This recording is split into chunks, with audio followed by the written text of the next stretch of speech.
Sixth, so a week from today. Yeah.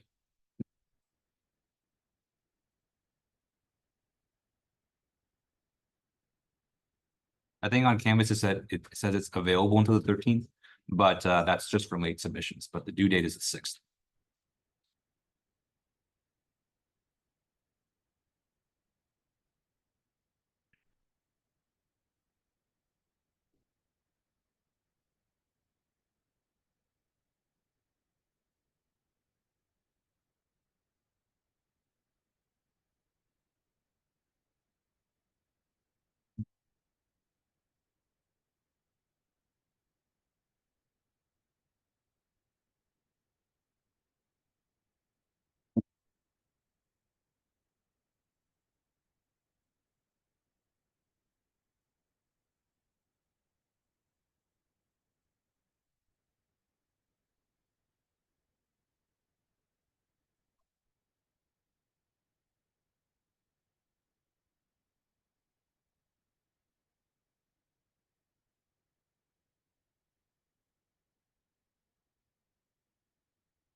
Yep.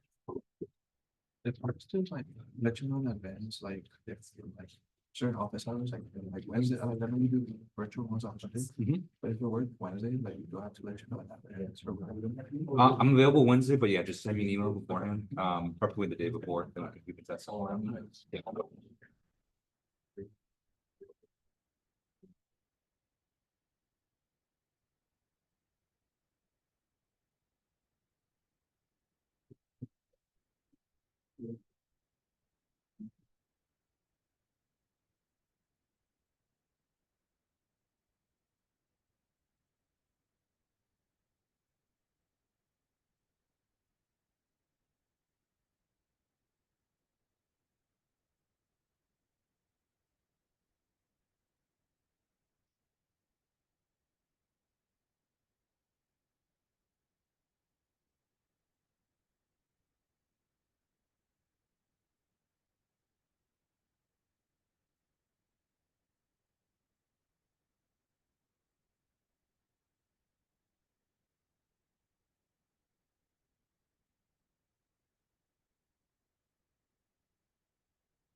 Sure.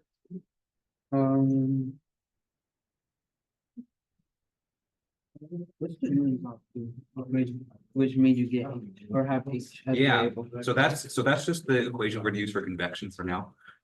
H is what's called a convection coefficient. Yes. So it's basically just, you can think of it as a measure of how well heat is gonna transfer to that fluid.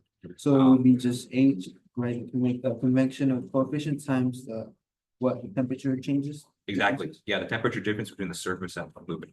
Yeah. So just kind of trust on that for now. We're gonna go Yeah. over, we're gonna talk about convection coefficient a lot more Okay. after the first midterm. Okay, yeah, because I was looking at it, I was reading my notes and I'm like, okay, wait. I understand this, but it's like, how do we even come to this? Yeah, I know. I kind of just threw it at you, but Yeah. yeah, that the reality is convection's pretty complex, and so we're saving that mostly for the second. So, yeah. Thank you. Mhm. I appreciate it. Yep. So.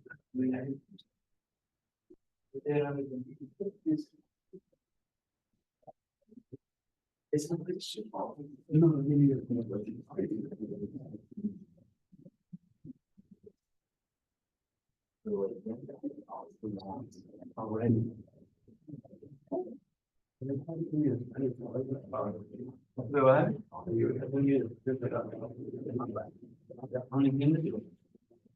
Only English? I think we're like.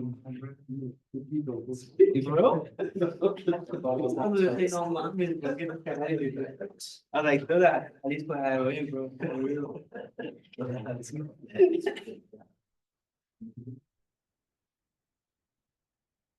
I just have and it's moving around.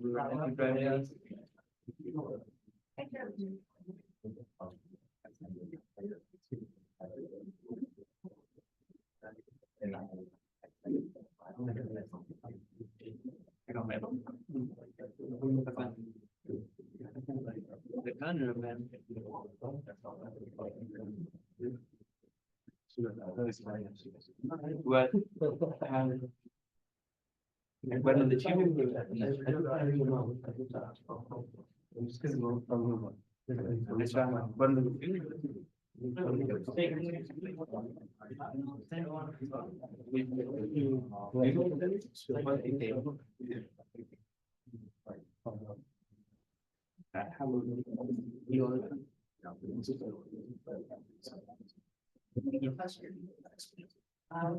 Sure. So for the homework, do we know how to do the fourth question of problem one?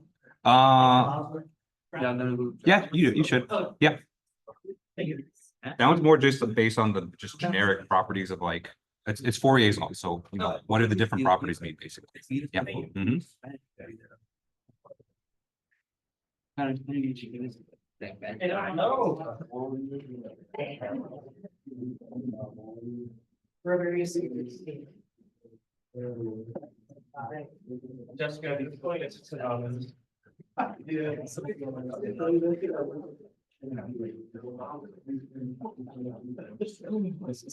That's just funny.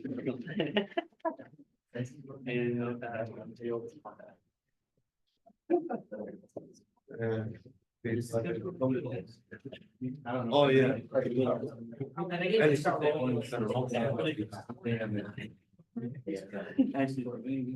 And then have you looked at Try to say hi. Let's say hi. it? When I walked Like, in. they do like little and all that. oh, I don't know, what is that? And then some Charlie Sanchez.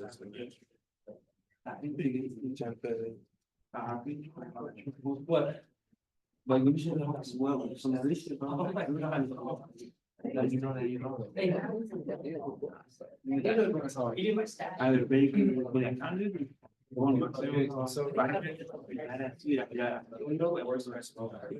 do not. Oh, my, we could in my truck. Well, you do that shit from like what I did, but. For you. All right, it's 1 o'clock. Let's go and get started. All right, good afternoon, everyone. How's everyone doing today? Good. I'm doing good. Thanks for asking. All right, so today we're just continuing where we left off. So last time we introduced the idea of thermal resistances. So we'll continue on with that. We'll do an example with that, and then I think it shouldn't take us too long to do all that stuff, and then we'll move on to cylindrical systems. So fun stuff there. All right, so some announcements. Homework 1 is due a week from today. After today, you'll definitely have everything, all the knowledge that you need to do the homework. So definitely get started on that if you haven't already. Homework 2, I'm still prepping for you guys, but probably I'll post it sometime middle of next week. Okay. All right. Any questions I can answer before we get started? Okay. All right. So let's go ahead and pick up where we left off. Okay, so last time we were here on Tuesday, we were talking about this idea of thermal resistances.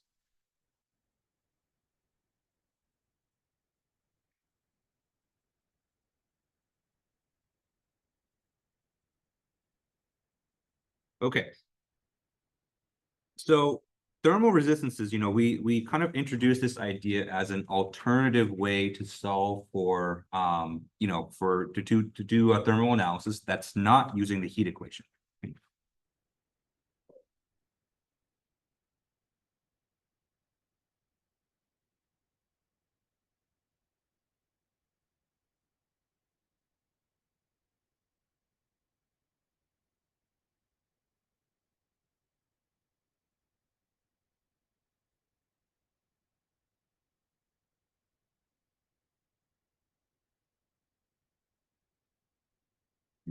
Okay.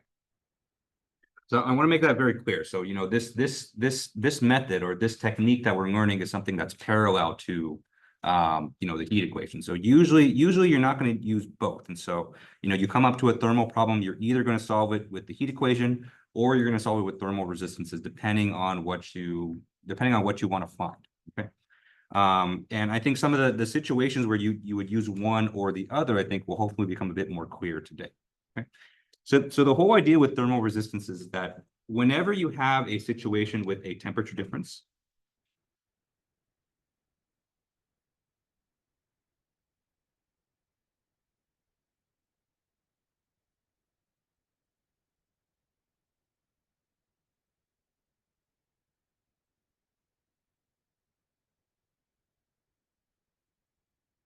right?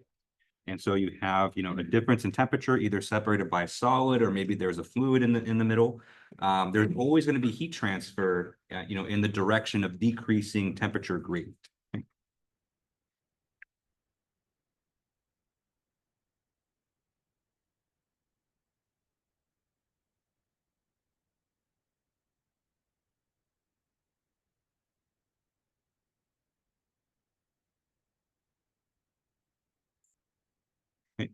So one way we can say that is that, there's going to be a movement of thermal energy from wherever the hot temperature is to the cold temperature. Okay. With thermal resistances, one way that we can visualize this movement of heat is to use a circuit.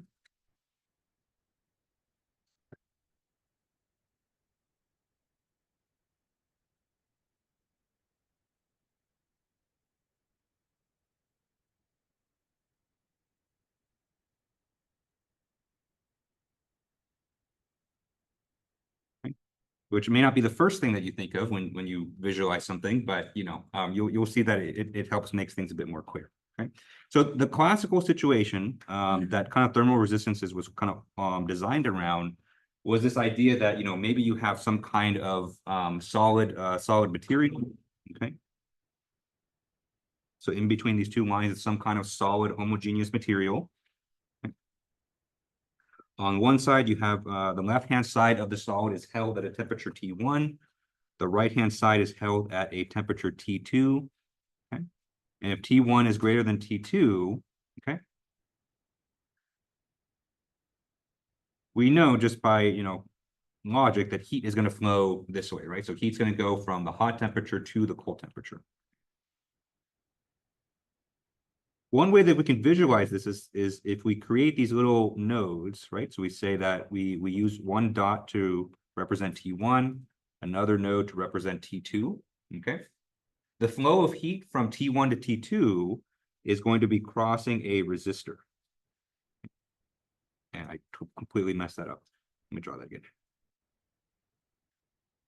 It's a little better. Okay. Question, yes? You mean to say T2 is greater than T1? Oh, wait. No, T1's greater than T2, so it has to go from hot to cold. Yeah. Okay, and so this resistor, this is our thermal resistor, okay? So we derived its expression last time. So the thermal resistance is L over K times A, okay?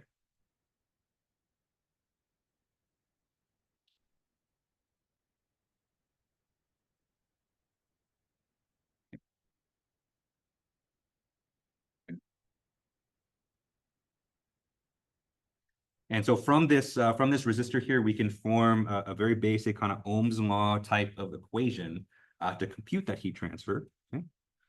So Q here is going to be equal to T1 minus T2, the difference in temperature, divided by the resistance. Okay?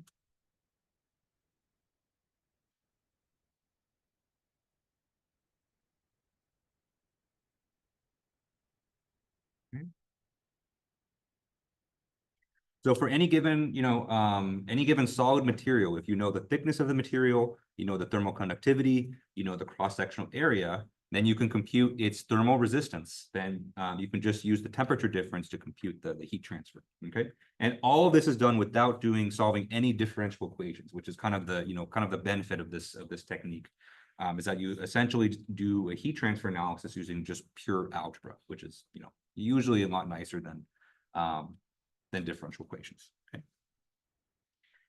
Okay, and of course, this idea of using thermal resistances really does well when you're crossing over multiple materials.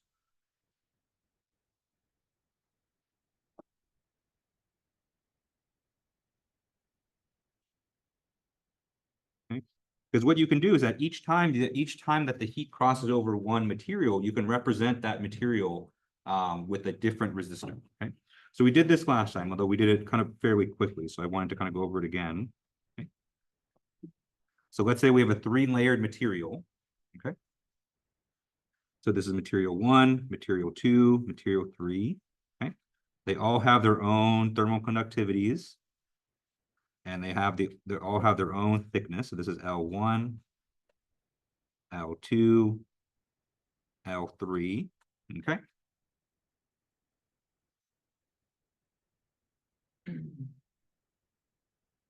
And so once again, if we say that the left-hand side of this multi-layered kind of contraption here is held at T1, right-hand side is T2, T1 is greater than T2.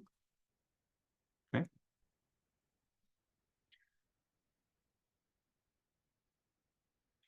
We can draw what's called the thermal circuit to represent this this system.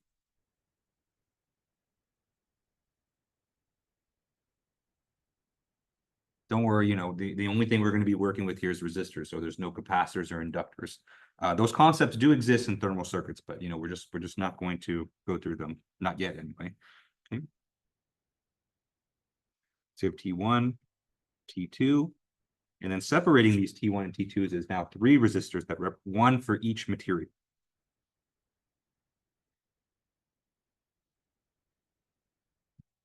So we have R1 is equal to L1 divided by K1A. R2 is equal to L2 divided by K2A. And R3 is equal to L3 divided by K3A. Okay. In this case, you know, all those materials have the same cross-sectional area because they're all kind of, you know, they all have the same cross-sectional geometry, but, you know, it is possible to have different cross-sectional areas as well. Okay.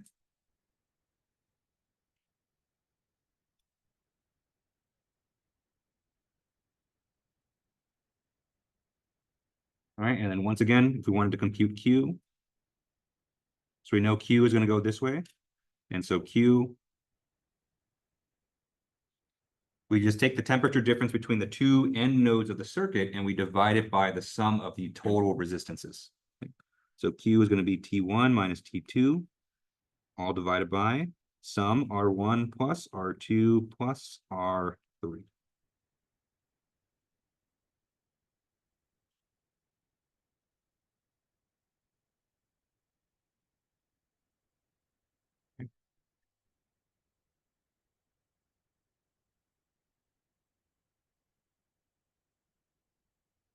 All right, so that's thermal resistances in a nutshell. And so, you know, it's a very nice kind of concept. It's a very nice way to kind of visualize the heat transfer. So, you know, if you can solve a problem with thermal resistances, usually that's going to be, you know, that's usually going to be preferable. All right, any questions on this? Okay. All right. So one other thing that we discussed last time too is this idea of a convection resistance.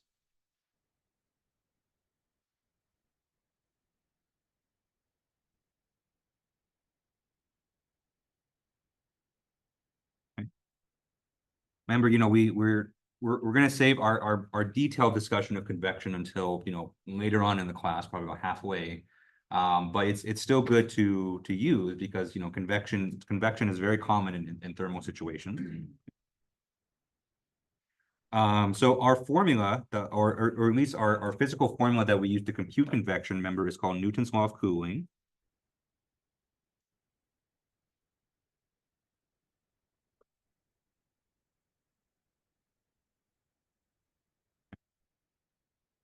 I think this will be probably the first time that we kind of formally kind of draw it out and show you.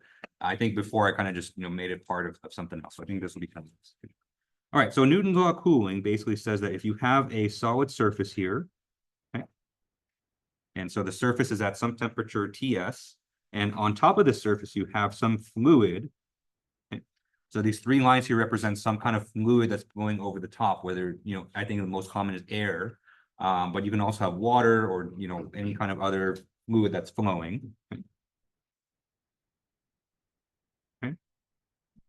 This fluid has a certain temperature. We call it T infinity. T infinity represents the ambient temperature of the fluid, usually the temperature that's somewhat far away from the surface, so it's outside the boundary layer. Okay. And the other thing that we have for the fluid is this parameter called H. Okay. So this H is called the convection coefficient.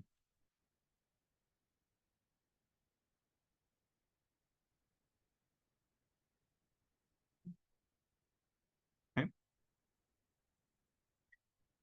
We're going to get into, much later in the class, kind of exactly what this represents and how you compute this. It's actually not trivial to compute these things, but for now, you can think of the convection coefficient as just a number that represents how strong the fluid heat transfer is, okay? And so some things that affect H are the velocity of the flow. If the flow is going faster, that generally increases H. The type of fluid, of course, changes H as well. But also there are complicated things like there's aspects of the boundary layer, there's aspects of the flow patterns, whether there's vortices or not, turbulent flow. There's a lot of factors that go into H that, we're going to get into all that fun stuff later in the class. But for now, you can assume that H is just given to you. And it basically just measures how strong the convection is.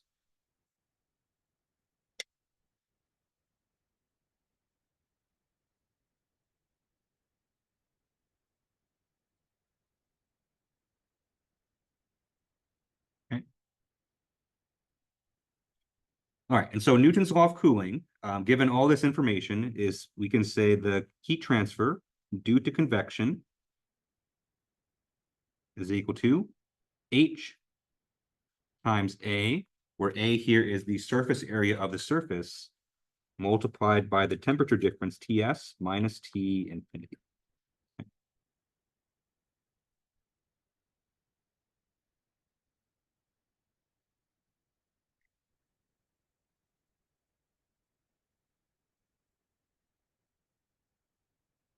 Okay. And so based on this equation and kind of relating it to our thermal resistance, heat transfer equation above, we see that we have all the makings of forming a what's called a convection resistance, right? On one hand, we have a formula for the heat transfer rate. We have a temperature difference here, and that means everything that's left here is going to form the thermal resistance. This is not the formula for convection. Let me say this is the, I'll say this is a coefficient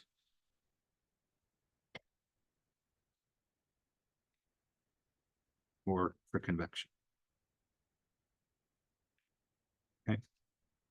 The actual convection resistance is going to be 1 over HA, just because of how the resistance formula is formed. So R convection is equal to 1 over H times A. So this right here is our formula for convection resistance.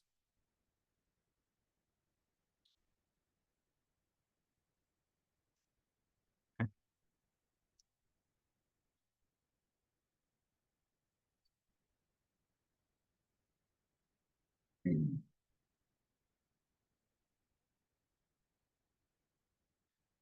All right, any questions on convection resistance or Newton's law of cooling here? Okay, so now that we have a formula for, this formula up here is called conduction resistance. And now that we have a formula for convection resistance, we can incorporate both of those into kind of one kind of unified framework, okay? So I'm gonna do a very quick example here just to kind of show you, okay, how you can incorporate kind of both of these together, okay? So let's look at a common situation. So let's look at your car defroster.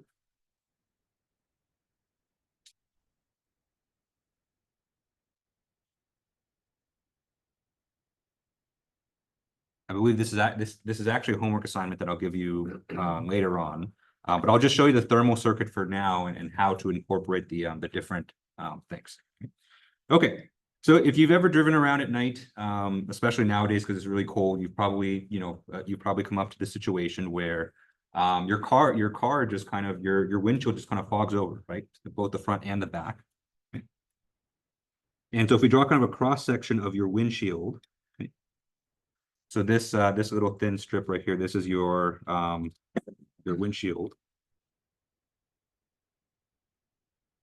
Usually what happens, or usually the reason your car windows will fog up is because there is a very large temperature difference between the air on the outside of the car and the air on the inside of the car. Okay.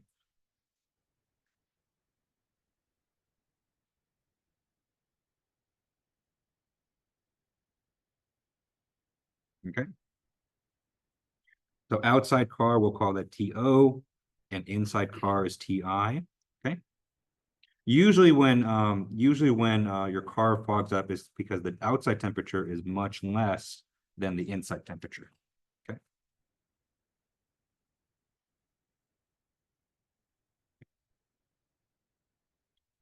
All right. And so if we say that the air outside the car is flowing with some velocity out there, okay? And the air inside the car is also flowing, okay? So usually when you turn your car on, there's your car will start to circulate air through it, okay? In this situation, we have convection that's occurring both on the inside and outside of the car.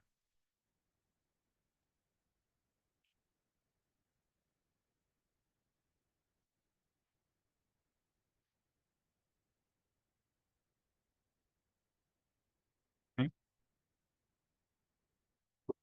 But in between the inside and outside, the heat also has to pass through the windshield itself, which is a solid, right? So another thing that we're gonna have is we're gonna have conduction through the windshield.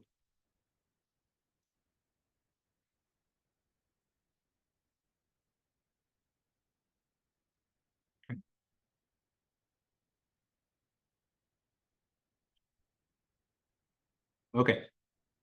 And so for this very quick example right here, I'm just going to draw the thermal circuit just so you can kind of visualize kind of how to draw something like this. Okay? So let's assume that all of the relevant properties are given to us. And so let's say that we know the convection coefficient on the outside. Let's say we know the convection coefficient on the inside. So HO and HI are both known. Okay. For the windshield itself, let's say that we know its thermal conductivity, K. We know its surface area, just because we know how big your windshield is. And we know the thickness. L. So we're going to assume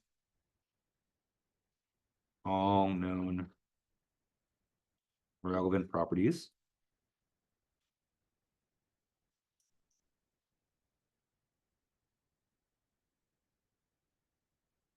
And so for this problem, all we're going to do is just we want to draw the thermal circuit.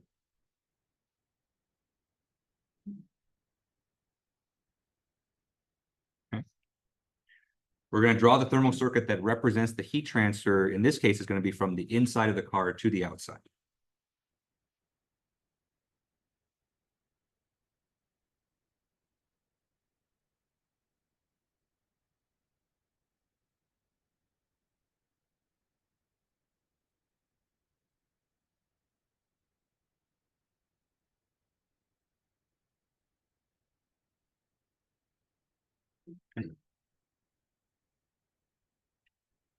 Okay. So we have three layers here. So we have two convection layers. We have a convection layer on the outside, convection layer on the inside, and a conduction layer in between. And so when you're drawing thermal circuits, or when you're looking at problems and you're being asked to draw a thermal circuit, I always think of them in terms of layers, right? Some layers will be obvious, and so for solid layers, it's very obvious there should be a conduction layer there. But just know that whenever you have convection heat transfer, that's also going to be a layer that you need to account for in your thermal circuit as well. Okay, so we have three layers. And I'll put those in quotation marks because, convection technically isn't a layer, but, I consider it so. Okay, so our three layers here are inside, going from inside the car to outside. So the inside air. So this is going to be a convection layer. Okay. Second layer here is going to be through the windshield.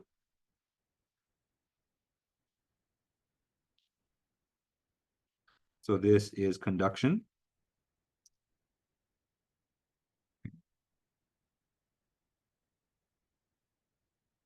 And three is going to be the outside air,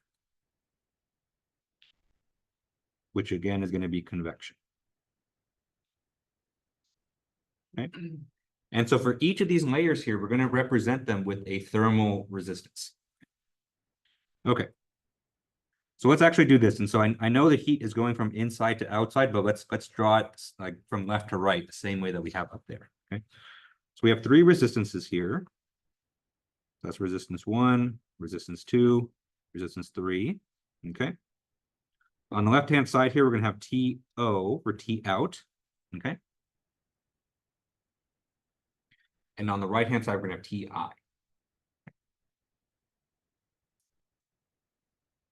Okay.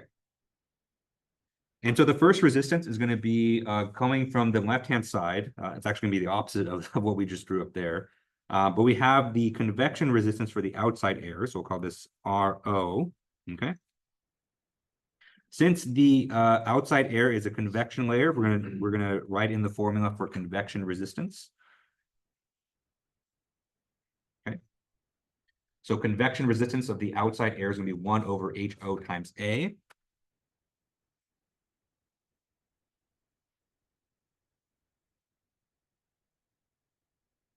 Now we have the conduction resistance of the windshield itself.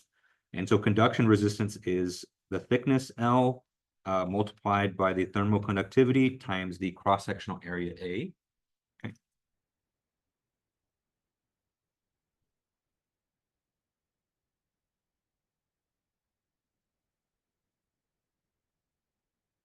Okay. And then we finally have the convection resistance of the inside air. So convection resistance is 1 over HI times A.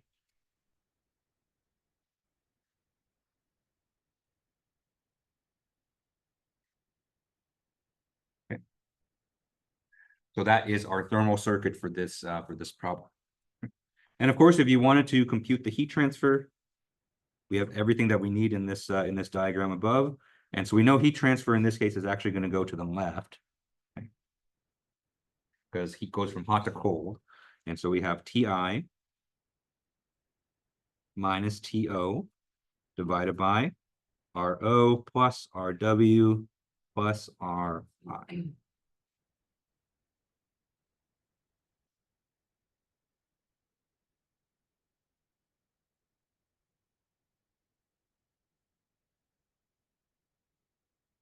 All right, any questions on this example here? Yeah. The area for the RO and RI, what would be considered? So it would be the same as this case. And so since this windshield, we're assuming kind of has the same area on the inside and outside, so it would be the same. There are cases where that it can be different, and that's actually going to be really relevant when we do radial systems kind of later on in the class. But for now, you can assume for a planar system, it's going to be the same. Mhm. Mhm. Yeah, question. Just like one of the areas You mean the Q here? on the wind up fluid there. Oh, I just drew them separate just to show you that they're different fluids, and so yeah. For now, the direction of the fluid flow doesn't matter. But second half of the class, it will.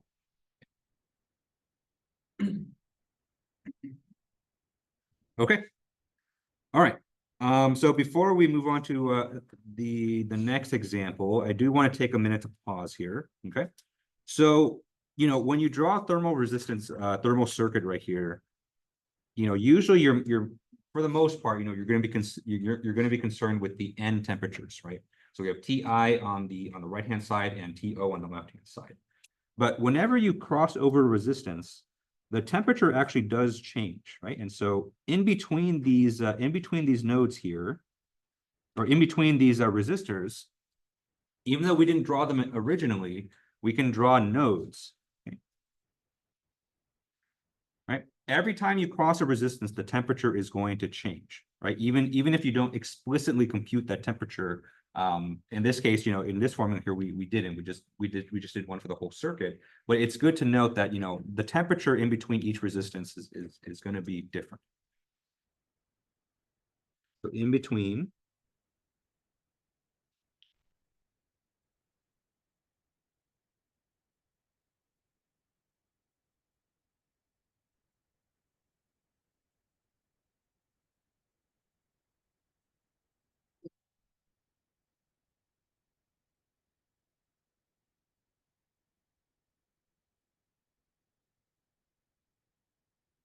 Okay.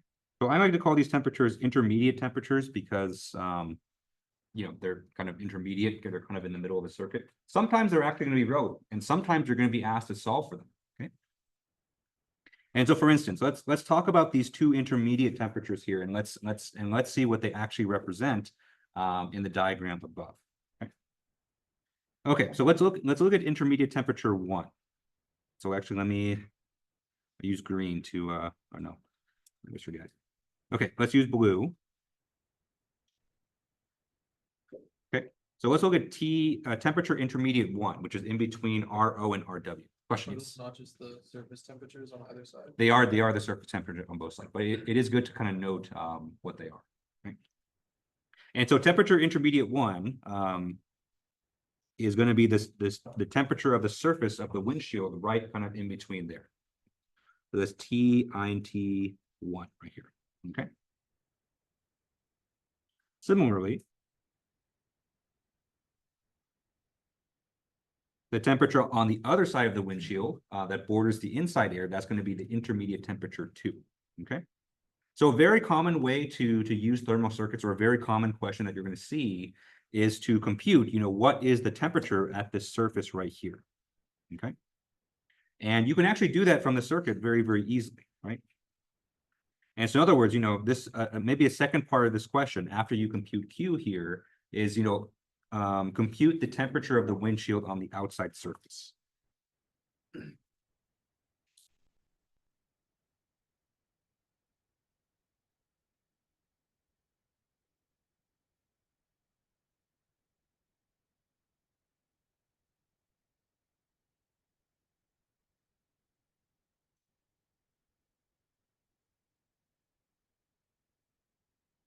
Okay. This is T and T1. Okay.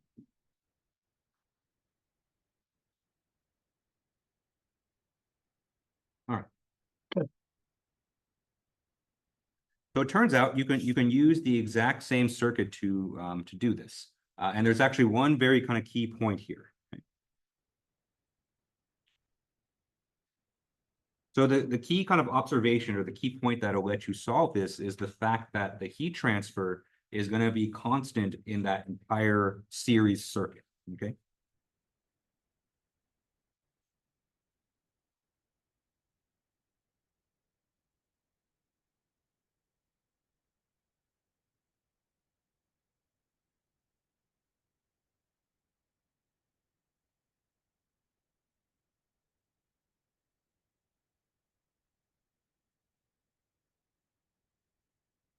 Okay. So it doesn't really matter which 2 points that you're measuring between, the heat transfer is going to be the same. Okay. So what do I mean by that? So if we come back up to the circuit right here, right? And so if we measure the heat transfer between, so right now the formula that I have boxed on the screen here, this is the heat transfer between Ti and To, right? So to go from Ti to To, the heat crosses over 3 resistances, Ri, Rw, and Ro, okay? But since we're on a series circuit, and since, energy has to be conserved, this heat transfer is equivalent to the heat transfer between T intermediate 1 and To, okay?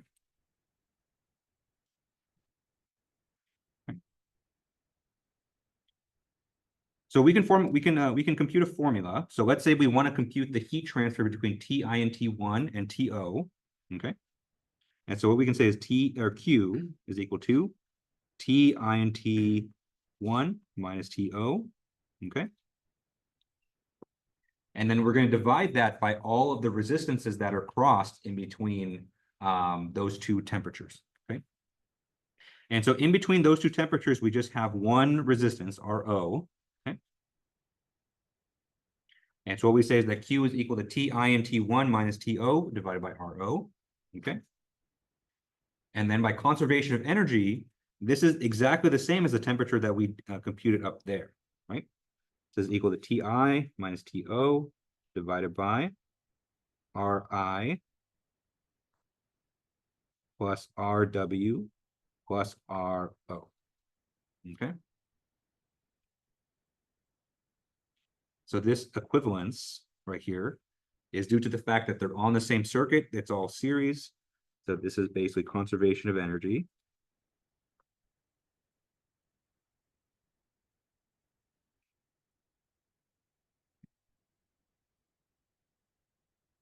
And so to solve for Ti and T1, we can just manipulate this equation algebraically. And so we say Ti and T1 is equal to quantity Rho divided by Ri plus Rw plus Ro. Okay. Multiply by Ti minus To plus To. Okay. So this formula, this formula, this one is specific to this example, but I wanted to kind of show you the method and how you can use a thermal circuit to compute one of those intermediate temperatures. Okay. So this is something you're going to be doing a lot with thermal circuits, is computing intermediate temperatures and using that information there. Okay. So make use of this fact. Make use of the fact that no matter which 2 points you compute between in a circuit, as long as it's a series circuit, then the heat transfer is going to be the same. Okay. All right. Any questions on this concept here? Okay. Okay. So there's a lot of really creative ways to use thermal circuits, and there's we don't have time in class to go over all of them, but as long as you kind of this is kind of a big one right here. The next example that we're going to do is kind of another big one too, but thermal circuits are really actually very versatile and very useful. Okay, so before we do the last example, I do want to go over one more concept, and that is the idea of what's called a contact resistance.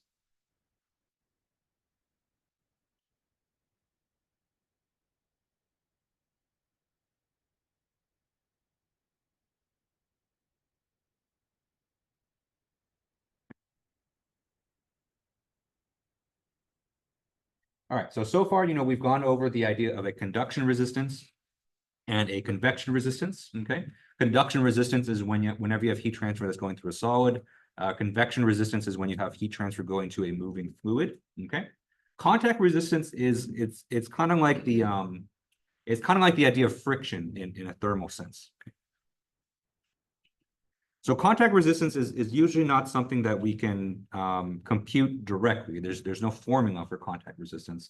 But sometimes when you have thermal systems, particularly thermal systems with lots of solid layers kind of piled on top of each other, there's some additional resistance to heat transfer that just comes from the fact that it's very hard to get two solids to mate kind of completely together.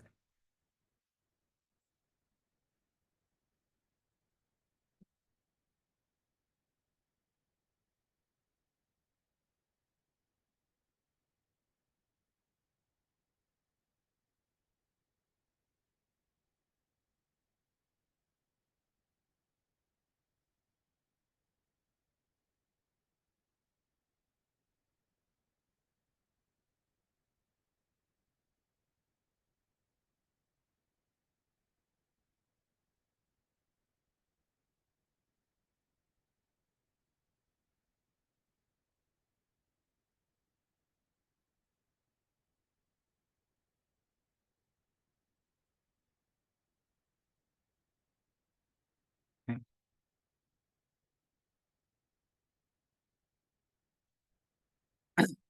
Because generally the assumption is that when you have two different solids that are kind of contacting each other, that they're contacting each other perfectly, but that doesn't always end up true because of different surface roughness, different maybe some manufacturing defects or something, right? So if you have two materials, okay, so we'll call the material A, material B, right? If you look at it from far away, it may seem like these two materials are good, but then if you actually zoom in, right, and you kind of look under a microscope, you'll see that maybe these two surfaces are not perfectly aligned together, right? So there's some air gaps in between, there's maybe some impurities in between, right? And that creates some additional thermal resistance that usually you can't account for, or is not accounted for kind of when you're assuming perfect conditions. Okay? And so to account for this, we can have an additional what's called contact resistance.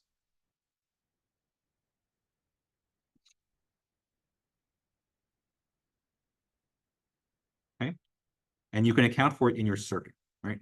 So normally, if you were to draw a thermal circuit for this situation here, so we have T, once again use T1, T2. Okay, Normally, you would just have a conduction resistance for layer A, conduction resistance for layer B, but you can also include an additional contact resistance in between. Okay.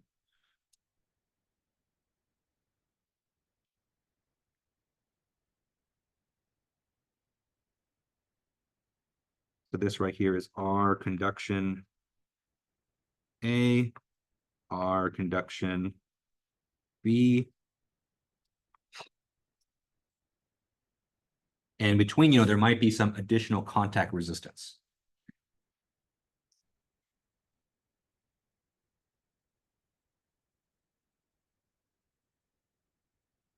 Okay. So what's the formula for contact resistance? Well, there is none. So as you can imagine, it's something that varies very wildly in between situations. People have tried, some engineers have tried to tabulate it. And so what they say is that if you have contact between two different types of material, like maybe say the difference between, concrete and maybe asphalt or something like that, then, just through experiments and through measurements that they've computed some contact resistance. But even that can be very variable as well. And so this is something that, probably most time you're going to have to observe. Or sometimes, this is something that you actually may want to compute. And so, let's say you have a situation where, you have a certain amount of heat that's being transferred through the system. You can compute the conduction resistance of layer A and layer B. But, just based on that, your numbers may not match up in terms of the temperatures. And so, you may add an additional contact resistance to account for that. So for this class, if there is contact resistance, I'll probably give it to you. I'll either give it to you or I'll ask you to solve for it in a situation. But there's no explicit formula for it. But there is, this can occur, and that's how we count. Okay. Sometimes contact resistance is also used. Sometimes there is certain spray-on materials that are used, and so. Sometimes, for certain applications, there's kind of a spray-on kind of, thermal protection that you can use where the layer is extremely thin. And so in those cases, it's just easier to use a contact resistance rather than try to model it as a very thin conduction. Okay. All right. Any questions on this before we do one more example? Okay. All right. So let's do one more example. This one's a little bit more complex. But it has numbers, which is nice. Okay. Okay. So let's consider a situation where a film is being thermally bonded to a substrate.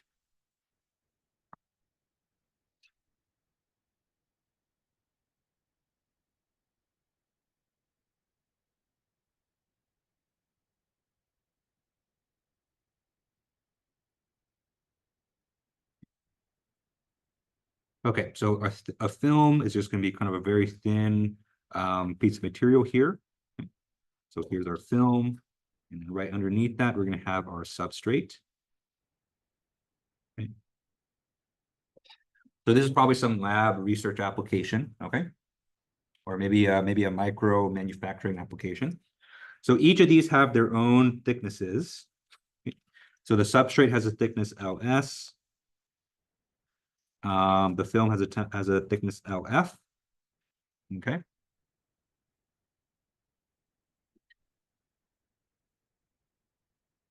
So to help manage the temperatures in the system, we have air cooling that's going to go on top.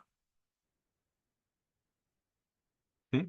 So we have airflow that's coming over the top. Let's say that we know its temperatures. We know the ambient temperature of the air as well as the convection coefficient. Okay.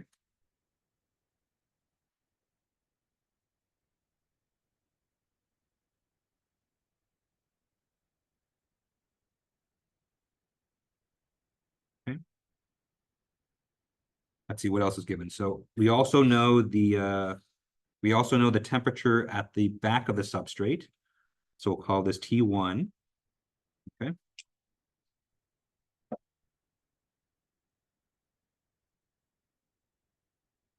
Right.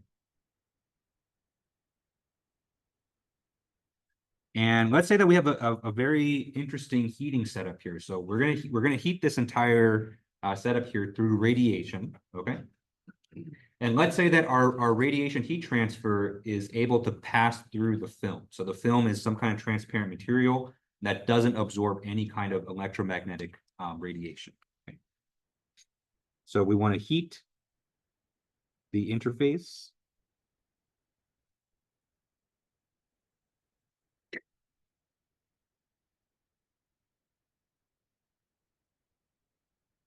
We're going to heat the interface between the film and the substrate using radiation.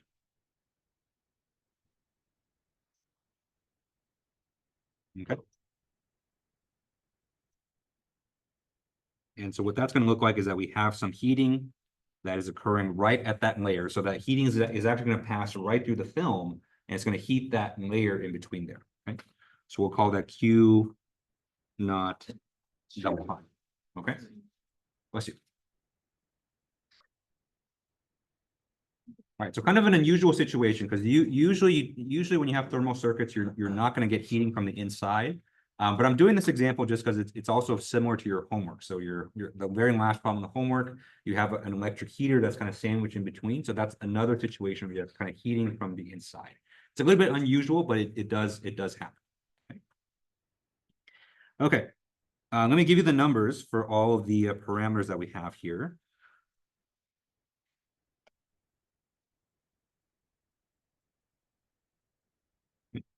So you have LF.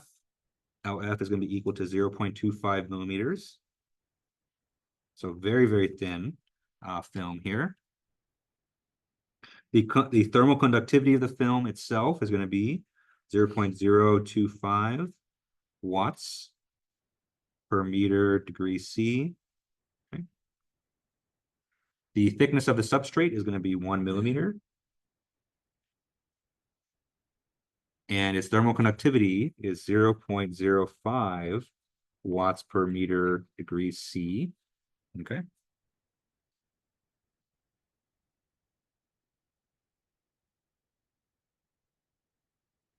All right, so for the air, the convection coefficient for the air is 50 watts per meter square degree C. And the temperature of the air, T infinity, is 20 degrees C.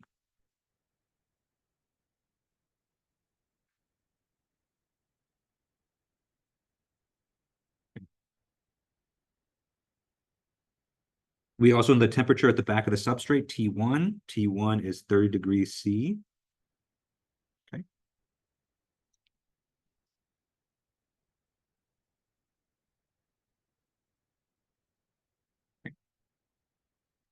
And so also what's actually given to us in this problem is we actually know the temperature in between the film and the substrate. So we actually know one of the intermediate temperatures here as well.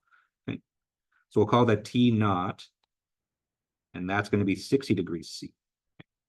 And that 60 degrees is actually very important because for this problem, what it's saying is that in order for this film to bond properly to the substrate, that interface in between the film and the substrate needs to be maintained at 60 degrees C.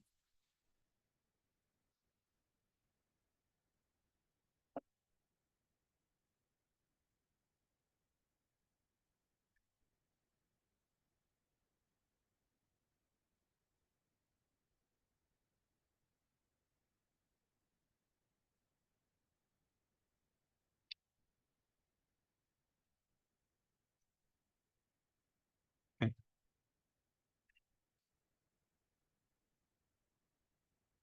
All right, so that's another piece of given information. Okay, so what are we computing here? So in this problem, we want to compute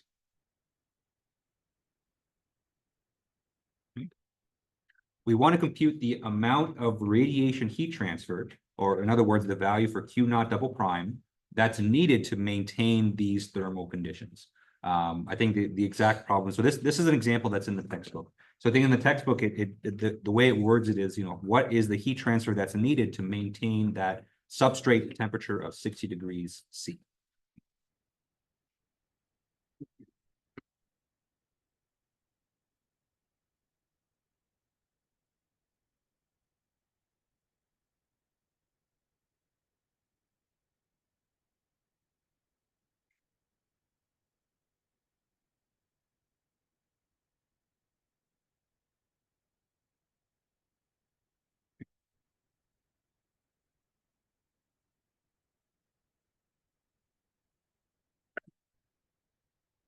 All right, any questions on the setup for the problem?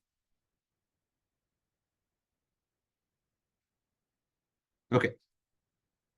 All right, so this is a problem with multiple layers here. So you can see we're gonna have at least 3 layers. So we have 2 conduction layers and 1 convection layer. So this is a great problem to use thermal circuits for, thermal resistances. Okay, so for part A of the problem, let's go ahead and draw the thermal circuit.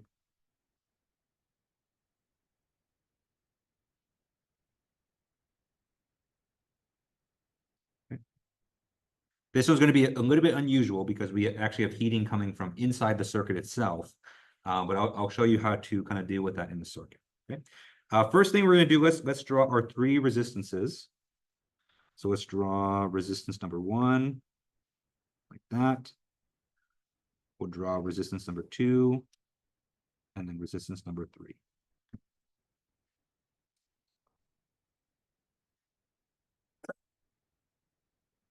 Okay, it doesn't really matter which direction that you go. Let's go from top to bottom, as long as the order is mostly correct. So coming from the top, right? From the top here, we have the first resistance that we have is we have convection resistance for the air. Okay? So we have R for the air. Okay, that's going to be 1 over H times A. Now we're not given any cross-sectional area in this case, but what you're going to see is that it's not going to matter. I'll keep the area in there just for now. Okay, next layer that we're going to go through is we're going to go, so since we're coming from the top, after we pass through the air, we're going to pass through the film. Okay.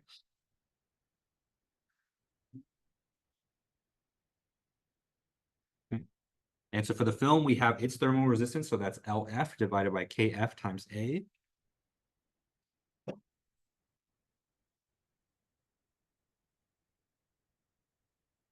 And then finally, we have the thermal resistance of the substrate, RS. Okay? So that's going to be thickness of the substrate, LS, divided by its thermal conductivity, multiplied by its cross-sectional area, A.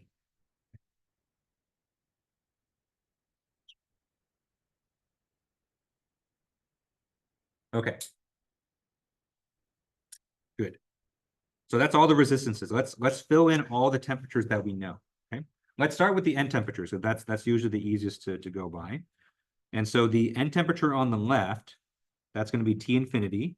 Okay. So that's going to be the temperature of the air. And that's just because we have the convection resistance right next to it. And then on the right-hand side, that's going to be the temperature at the very bottom of the circuit, which is temperature of the substrate, which is T1. Okay. So T1, remember, that's the temperature right at the very bottom.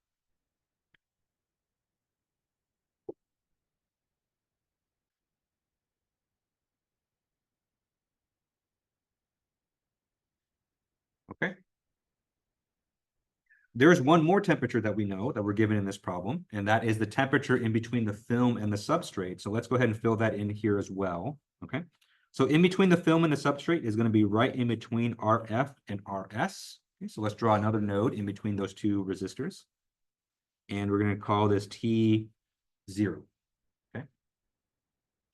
So that's the temperature that needs to be maintained. So that's going to be our 60 degrees Celsius. Okay.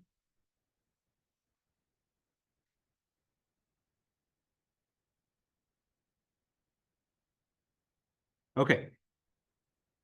Last thing I'm going to add here is our heating element. Okay.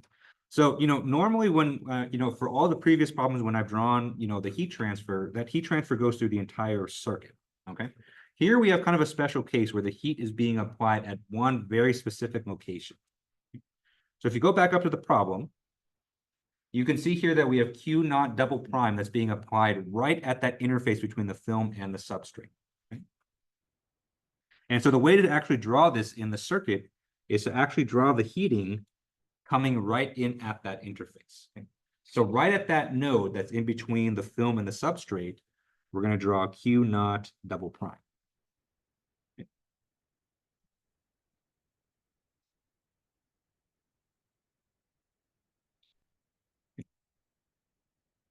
All right, and then now the question is, how are we going to compute Q naught double prime from this problem here? Okay. And so of course, key to all this is going to be the circuit, but before we move on to the calculation, any questions on how we drew the circuit here?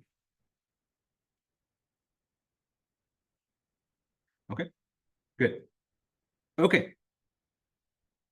So part B, let's compute Q naught double prime. Okay. So what happens when we have heating in the middle here? Well, intuitively, what you expect is that if heat is being applied right in the middle of the circuit here, some of that heat is going to go to the right, okay? And some of that heat is going to go to the left, right? So that heating is going to split, okay? Intuitively, that makes sense too, because if you look at the temperatures that's given, right? We know from the problem that T naught is 60 degrees C, right?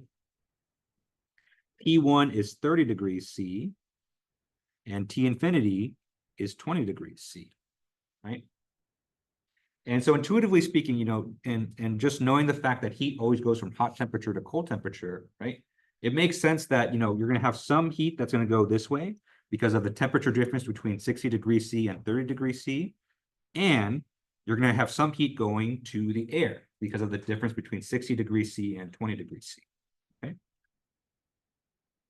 So going to the left here, I'll call this Q air, okay? Because that is the heat that's going to the air. And then to the right, I'll call this QS because that's the heat that's passing through the substrate itself, okay? All right. And then by conservation of energy, right, we know that the sum of Q air and QS has to be equal to Q not double prime because there's nowhere else for the heat to go, right? So that's the first thing that we'll note here is that, Q not double prime has to equal to the heat lost to the air, double prime, plus the heat lost through the substrate itself, okay? And so if we can individually compute Q through the air and Q through the substrate, we just add them together, and then we can get Q not double prime. Okay, so let's work on each of these individually then. So let's work on Q air first. Okay. So we want the heat transfer that goes from basically from the middle, from T naught to the air. Okay. And we actually have all the information that we need for this because if we draw kind of a thermal circuit that just involves this part right here, right? And so we only look just at the left-hand side of the circuit, then we can see that we have a temperature difference. We know T naught, we know T infinity. We know the values of all the resistances because all of those values are given to us in the problem. And so we can just use our thermal resistance here, our thermal circuit to compute this heat. Okay? And so Q air here is going to be T naught minus T infinity divided by R air plus RF. Okay.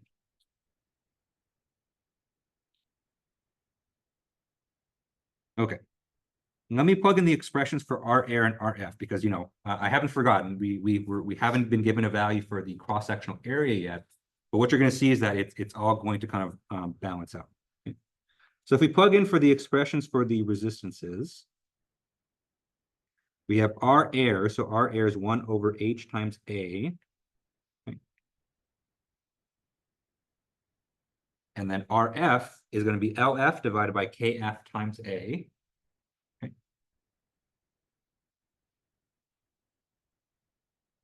Let me factor out the area from the bottom. Okay, because both resistances have a 1 over A. We have T naught minus T infinity divided by 1 over area, 1 over H plus LF over KF. Okay.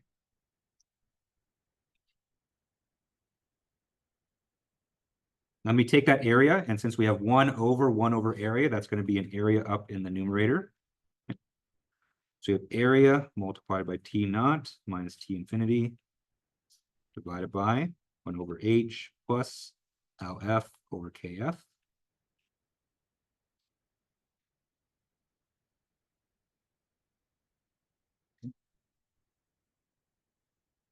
Let me divide both sides by the area. And so on the left-hand side, we have Q air divided by area is equal to T naught minus T infinity divided by 1 over H plus LF over KF.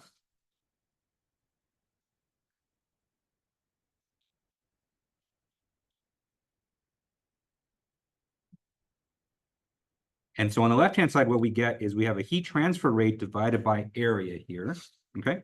And so remember from last time, this is something special here. So there's a heat transfer per unit area. So this is what we call the heat flux. Okay.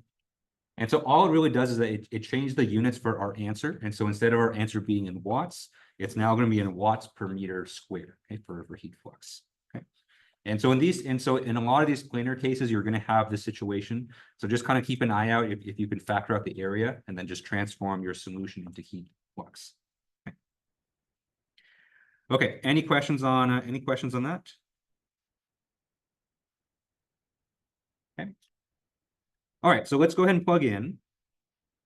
Okay, so we know the temperatures here, we know the convection coefficient, we know LF and KF. And so Q air here is going to be 1333.33 repeating, of course, watts per meter squared.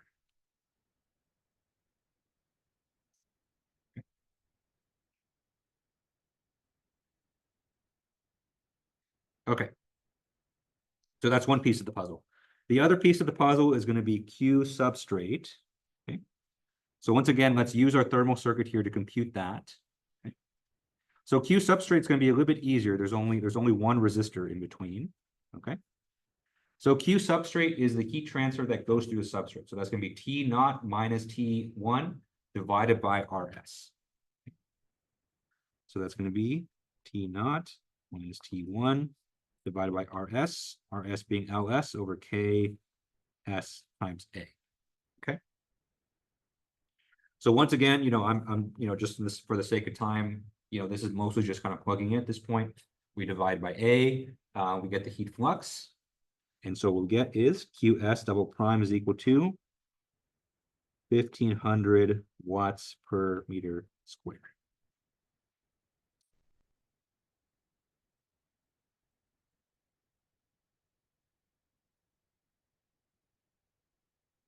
Okay, good.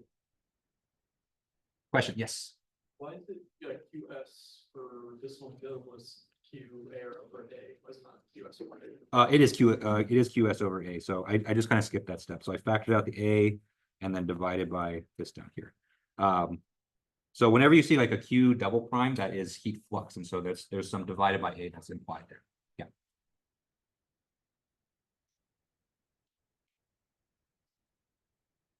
Okay. And so now that we have Q air double prime, we have QS double prime. Let's just add these together. And so Q naught double prime here is going to be, there's just the sum of Q air double prime plus QS double prime. So we have 1500 plus 1333. So that's 2833.33 repeating watts per meter squared.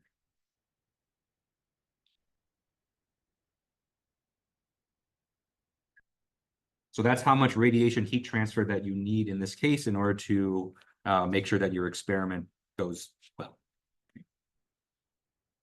All right, any final questions on this before we move on to radial systems? Okay, all right, so that's everything for planar conduction.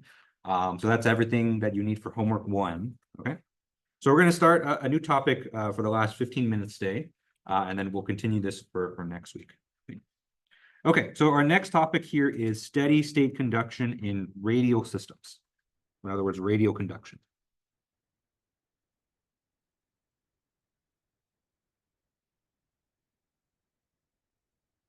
Okay.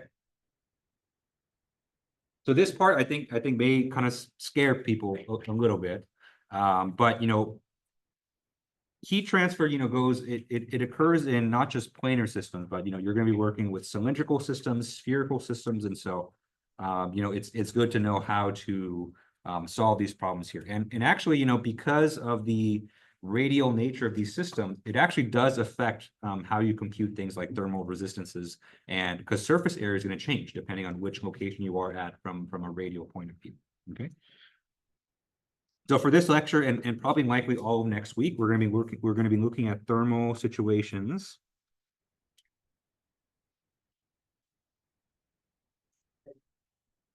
in cylindrical and spherical coordinates.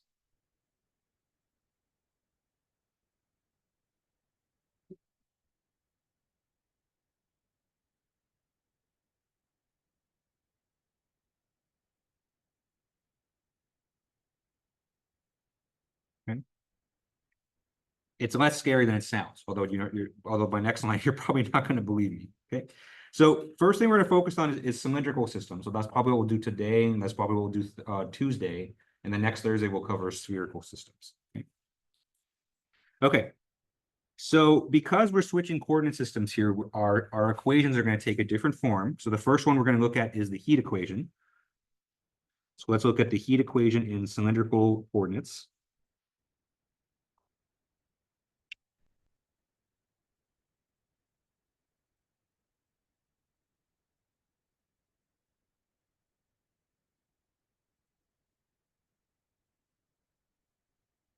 Okay.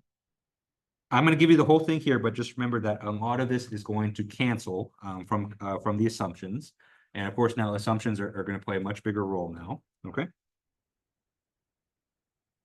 Okay, so in cylindrical coordinates, we have remember in cylindrical coordinates, we have three independent variables here. We have the radius r, we have the polar angle theta, and we have the axial coordinate z. Okay, so instead of x, y, z, we're now r, theta, z.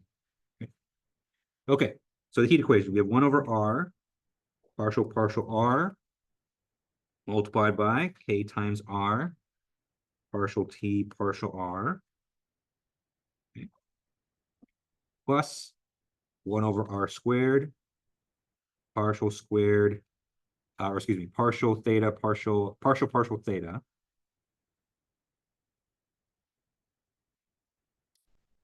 times k partial t, partial theta, plus partial z of k times partial t, partial z. Okay. If you're wondering why the thermal conductivity is on the inside there, this accounts for the fact that thermal conductivity may change in by location. Okay. Most of the time, that's not going to be the case. Usually, we're going to have an inert material. K is just going to be a constant, and we factor it out. But this does account for the fact that K may change. Okay. And oops, we need our thermal production term. So you have plus Q dot. Almost forgot it there.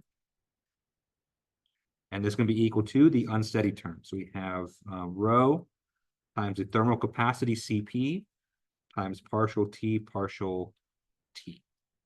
Okay.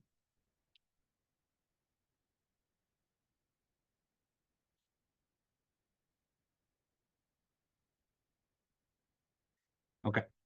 I know it looks really scary, but remember, we're going to be canceling a lot of these terms based on our assumptions. Okay. But I got to write the whole thing first, just to kind of give you the full story. Okay. Okay, so there's a couple new there's a couple new variables here that we haven't seen quite yet. One should hopefully be familiar to you. Okay. First, we have rho. So rho here is just the density of the material. Okay.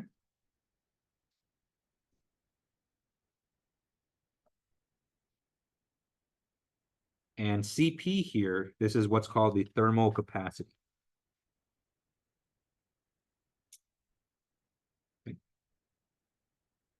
Hopefully that's a familiar face from thermodynamics. So thermal capacity, just in a nutshell, just tells you how much heat your material can actually store. Okay. We're not going to do anything with thermal capacity just yet. So we're going to be that's covered in transient conduction, which is the next chapter, I believe. Just like we did in the previous chapter, we're going to be assuming that we have a steady state case. So any time derivatives are gonna be equal to zero, but I did just want to mention that there.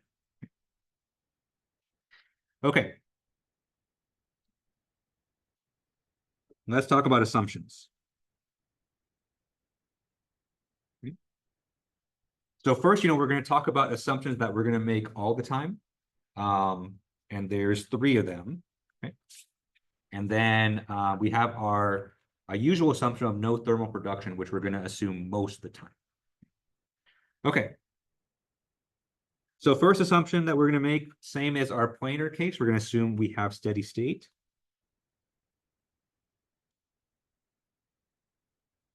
Okay. And so steady state, all that means that any derivatives with respect to time is going to be equal to 0.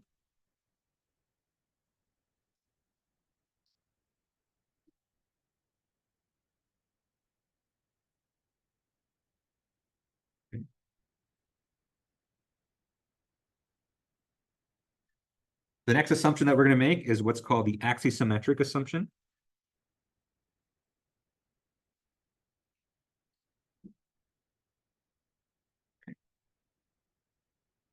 And all axisymmetric means that any dependence on the polar angle theta is going to be equal to 0.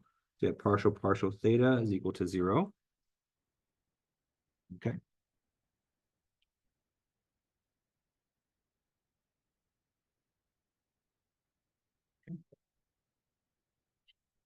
The third assumption that we're going to make here is that we're going to have no dependence on z.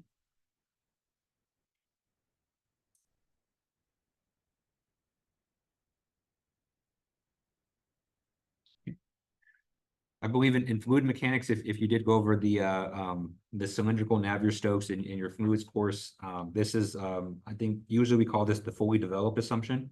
It's not quite that assumption here, but it's mathematically just ends up being the same.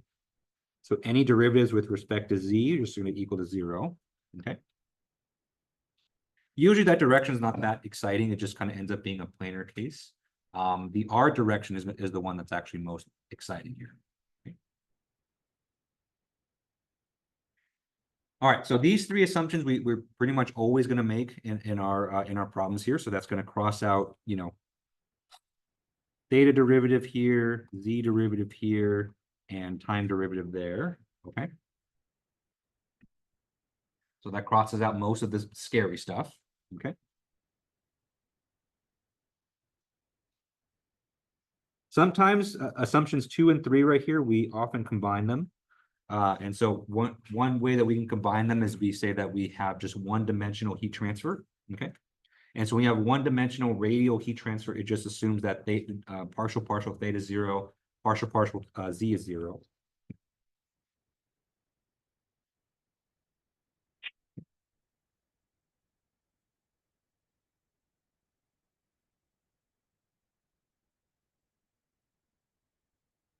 Okay. And then the fourth assumption that we're going to make most of the time is we're going to have no thermal production.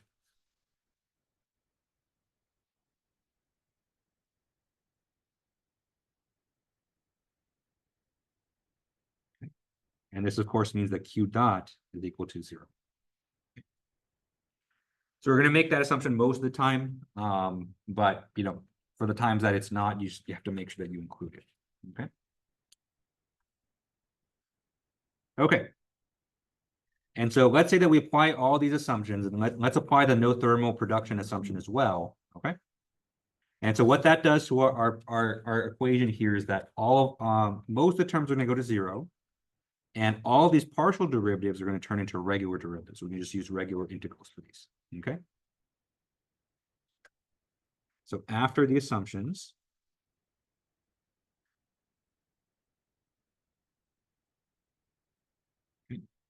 all that we're left with is 1 over r times d dr of k times r dt dr is equal to 0.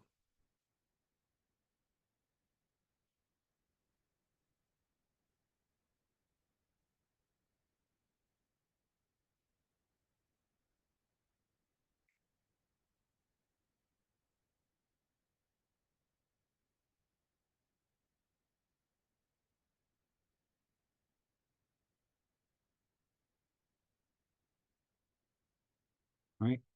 And so what we're going to do on Tuesday when we come back is we're going to solve this equation. So we're going to integrate this. So we're going to solve this equation for the most common case, which is a hollow cylinder.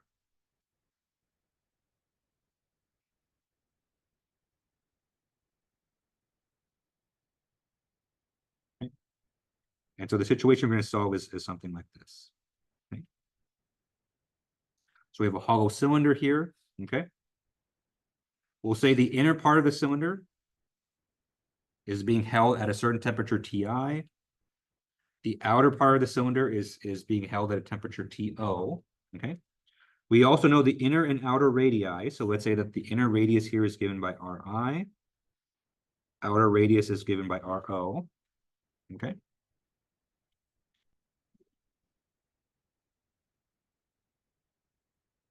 And so right away, you can tell our boundary conditions here. So our boundary conditions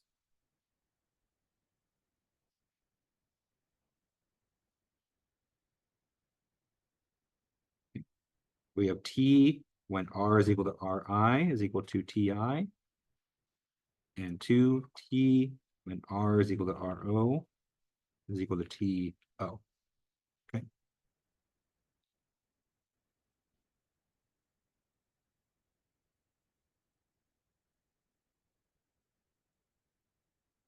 Okay, so when we come back together on Tuesday, we're going to solve this equation. We're going to integrate it just like we did our planar case. We're going to apply our boundary conditions, and then we're going to get a function for the temperature distribution in a cylinder. Okay. Any final questions on this before we wrap up for today? Okay, all right, so that's all we got time for today. So remember, homework 1 is due a week from today. You have everything that you need for homework 1. And then we'll continue on with thermal stuff or cylindrical stuff next week. So thank you guys for coming today. Hope you guys have a good weekend, and I will see you on Tuesday. Yeah, sure. The nozzle where it says like one side's hot, one side's cold, so basically just I thought that. Don't think about it. I was like, I thought about it complicated. Yeah. Okay. Okay,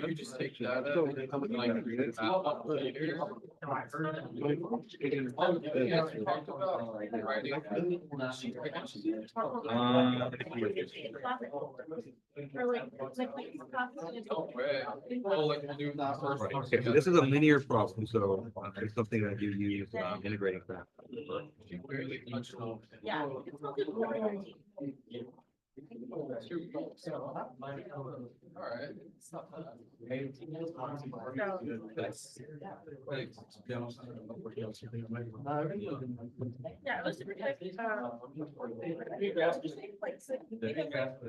Okay, so this term right here, remember you're multiplying both sides by e to the 4x. Right? When you multiply minus 1/2 e to the 4x, it becomes e to the positive. Wait, so this should be 4x. No, so this should be so this is e to the minus 2x. Yeah. So in order to cancel from both sides, you have to multiply by e to the positive. So e to the positive 4x times e to the minus 2x times e to the positive 2x. You're like.